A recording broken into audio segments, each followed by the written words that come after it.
Shalom Aleihim. Berjumpa lagi dengan saya pada perenungan hari ini tanggal 20 Juni 2024. Saudaraku yang terkasih, sudahkah di pagi yang cerah ini kita bersyukur di dalam doa kepada Tuhan Allah kita? Dan sudahkah kita menyapa dan memberi senyuman kepada sesama kita? Kita awali perenungan pagi hari ini dengan tanda kemenangan kita dalam nama Bapa dan Putra dan Roh Kudus. Amin. Doa Bapa kami. Bacaan liturgi hari ini diambil dari kitab Putra Sirah 48 ayat 1 sampai dengan 14 dan Injil Matius 6 ayat 7 sampai dengan 15. Saudara-saudaraku yang terkasih di dalam kasih Kristus, Sang Maha Guru kita Yesus Kristus, saudara, telah meninggalkan warisan yang sangat berharga bagi para pengikutnya kita semua, yaitu doa Bapa kami. Nah, pertanyaannya saudaraku yang terkasih, mengapa Yesus mewariskan doa Bapa kami kepada kita semua? Adakah kita memahami secara mendalam akan doa yang diajarkan itu? Dan mengapa pula Yesus katakan Bapa kami, bukan Bapakku? Tuhan Yesus mau menyampaikan hubungan kita dengan Allah. Karena kamu adalah anak, maka Allah telah menyuruh roh anaknya ke dalam hati kita yang berseru, Ya Aba, Ya Bapa. Galatia 4 ayat 6. Maka hubungan kita sangat dekat sekali dengan Allah, yaitu bagaikan anak dan bapanya, saudara. Maka kita tak sungkan-sungkannya memanggil Allah sebagai Bapa. Bapa kita semua, bukan saja Bapa saya, Bapamu, tetapi kita semua, maka kita panggil Bapa kami. Seperti yang kita ketahui bahwa kita sebagai manusia yang adalah segambar dan serupa dengan Allah, saudara. Dalam realitas ini, manusia yang paling istimewa dari semua ciptaan yang lain diciptakan penuh dengan kemuliaan Allah. Seiring perjalanan waktu, kita sebagai manusia kemudian kehilangan kemuliaan tersebut, saudara, karena dosa dan pemberontakan pertama di Taman Eden.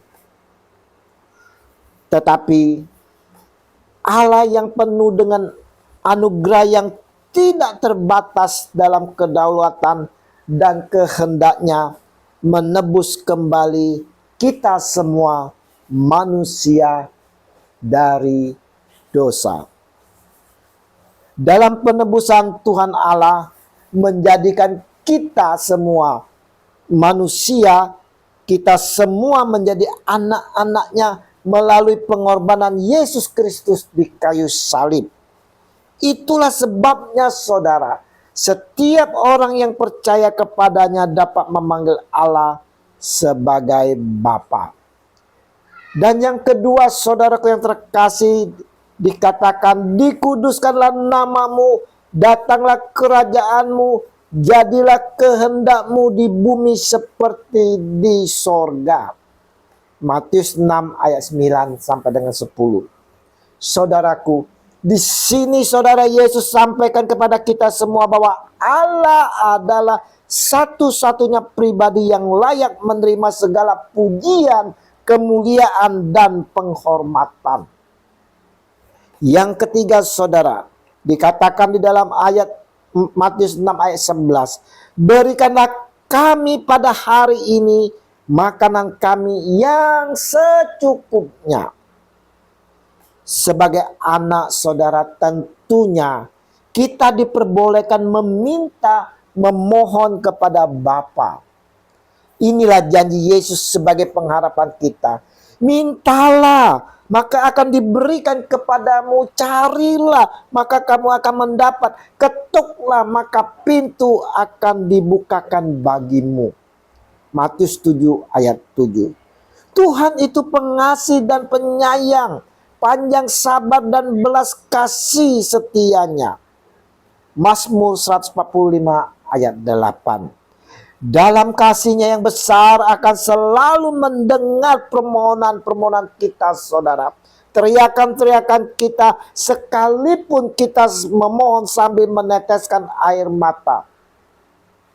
Tidak ada ruang dalam pribadi Allah yang tidak dipenuhi dengan kasih dan kemurahan. Saudaraku yang terkasih, Yesus Tuhan pun mengajarkan dalam kehidupan kita ini, saudara, hendaknya janganlah kita berlebihan, tetapi secukupnya saja. Mintalah secukupnya, jangan berlebihan, saudara, agar tak sia-sia. Kita makan pun, saudara, hendaknya secukupnya, saudara. Jangan berlebihan yang dapat menyebabkan kita menjadi sakit. Bekerja jangan berlebihan pula, saudara. Akibatnya kita kelelahan dan akhirnya sakit. Namun, saudara, yang boleh berlebihan hanyalah mengampuni. Dalam mengampuni akan terjadi pemulihan dan kesembuhan. Yang keempat, saudaraku yang terkasih, yang tak boleh kita lupakan, saudara, adalah kita ini semua adalah anak-anak yang terhilang, penuh dosa, saudaraku. Untuk itu, kita perlu mengakui dosa kita dengan jujur dan berharap belas kasih pengampunan dari Allah melalui putranya Yesus Kristus. Jika kita mengaku dosa kita, maka Ia adalah setia dan adil, sehingga Ia akan mengampuni segala dosa kita dan menyucikan kita dari segala kejahatan. 1 Yohanes 1 ayat 9. Sebab di dalam Dia dan oleh darahnya kita beroleh penebusan, yaitu pengampunan dosa menurut kekayaan kasih karunia-Nya. Efesus 1 ayat 7. Dalam doa Bapa kami ini lebih ditegaskan lagi, saudara. Dan ampunilah kami akan kesalahan kami, seperti kami juga mengampuni orang yang bersalah kepada kami. Matius 6 ayat 12. Di sini, saudaraku yang terkasih, Yesus perjelaskan kepada kita seperti. Ini berarti, saudara, harus ada tindakan terlebih dahulu dari diri kita, saudara, untuk mengampuni orang yang bersalah kepada kita. Tanpa ada tindakan ini, saudaraku, Allah pun belum mau bertindak untuk mengampuni kita. Namun, saudara, Allah yang adalah kasih tetap mengasihi kita, menanti kita untuk mau melakukan pelepasan, saudara, untuk mengampuni orang yang bersalah kepada kita. Jika ini kita lakukan, maka permohonan kita selanjutnya akan didengarkan oleh Tuhan Allah kita. Dan yang kelima, saudaraku yang terkasih, dikatakan di dalam Matius 6 ayat 13. Karena Engkaulah yang mempunyai kerajaan dan kuasa dan kemuliaan sampai selama-lamanya. Amin. Dalam doa Bapa kami ini, saudara, Yesus pun mengajari kita untuk adanya pengakuan kepada kedaulatan dan kemahakuasaan Allah. Nah, saudaraku, sebagai refleksi diri kita, saudara, adakah kita berdoa Bapa kami setiap hari? Bagaimana kita mendaraskan doa Bapa kami ini? Kita memanggil Allah kita Bapa. Sudahkah kita menjadi anak-anaknya seturut kehendak Bapa? Sudahkah kita terlebih dahulu mengampuni orang yang bersalah kepada kita seperti di dalam doa Bapa kami ini? Mari, saudara-saudara yang terkasih, kita mau, saudara, menjadi anak-anak Allah yang disukai karena kesetiaan dan ketaatan kita.